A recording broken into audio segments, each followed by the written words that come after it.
हुन्छ सबैजनालाई नमस्कार, स्वागत छ तपाईहरुलाई के च्यानलमा। आज चाहिँ मैले यो तराजबाट मगाएको छु साउन्ड कार्ड माइक, अनि यो चाहिँ आज अनबक्सिङ गर्न गइरहेको छु। हेरौँ कस्तो हुँदै रहेछ। यहाँ कतिको राम्रो खालको क्वालिटी छ, हामी सबैजना मिलेर हेर्छौँ है त।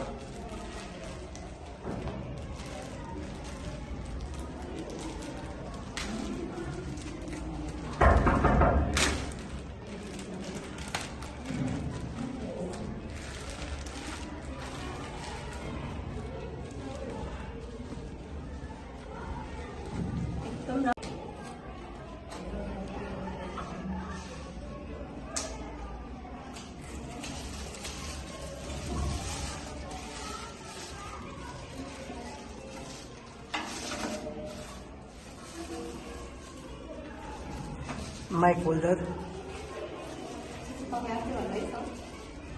यो चाहिँ साउन्ड कार्ड है।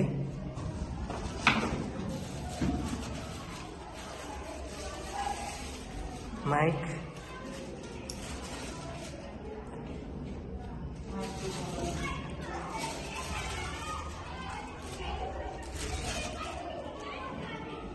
माइक्रो ज्याक,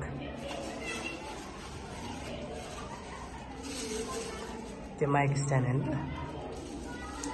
लाउनु एकछिन ल।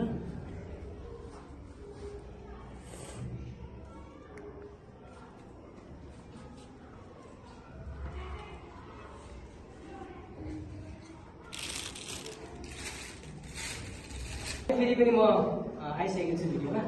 अघि हाम्रो प्रतिनिधिले अनबक्सिङ गरेर मलाई सहयोग गर्नुभयो, उसलाई धेरै धन्यवाद। यो चाहिँ माइक है, PM800 माइक आएको छ। अनि त्यसै गरी अब यो चाहिँ क्लिप, यो चाहिँ जुन हामी यो टेबलमा राखेर यो माइक स्ट्यान्डमा युज गर्न लाउने यो क्लिप हो, त्यसलाई युज गर्छौँ। अनि यो अब साउन्ड कार्ड भइहाल्यो। अनि त्यस्तै गरी अब यो ज्याक छ, यो चाहिँ हामी अब यो माइकमा यसरी युज गरेर अनि हामी साउन्ड कार्डमा लगाएर हामी अब यसबाट गीत गाउने, बोल्ने चाहिँ गर्दा नि यसबाट गर्दा हुन्छ। अनि त्यस्तै गरी अर्को हाम्रो छ अब यो चाहिँ हाम्रो केबल हो है। यो चाहिँ बक्सको छ, यता चाहिँ हाम्रो टाइप सी छ। टाइप सीको दिँदा चाहिँ राम्रो हुन्थ्यो यो पनि। र चाहिँ अब यो धेरै छ, सबै टाइप बी नै रहेछ, टाइप सी चाहिने खास युज गर्नको लागि। यो चाहिँ युएस नै भयो है। अनि अब अर्को के छ हामीसँग यहाँ यो चाहिँ माइक होल्डर है। यो पनि म तपाईँलाई निकालेर देखाइदिन्छु। यो चाहिँ म आफैले अनबक्सिङ गर्न पाएँ एउटा चाहिँ।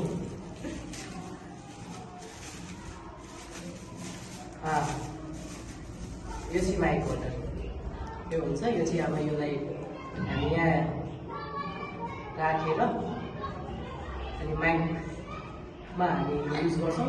अरू फुल भिडियो चाहिँ अब कसरी युज हुन्छ, यसको साउन्ड कस्तो छ, यसको फुल रिभ्यू चाहिँ म नेक्स्ट भिडियोमा लिएर आउनेछु। अनि आजलाई चाहिँ यति नै मात्रै भन्न चाहेँ। अनि अन्तिमसम्म हेरेर साथ दिनुभएकोमा सबैलाई धन्यवाद।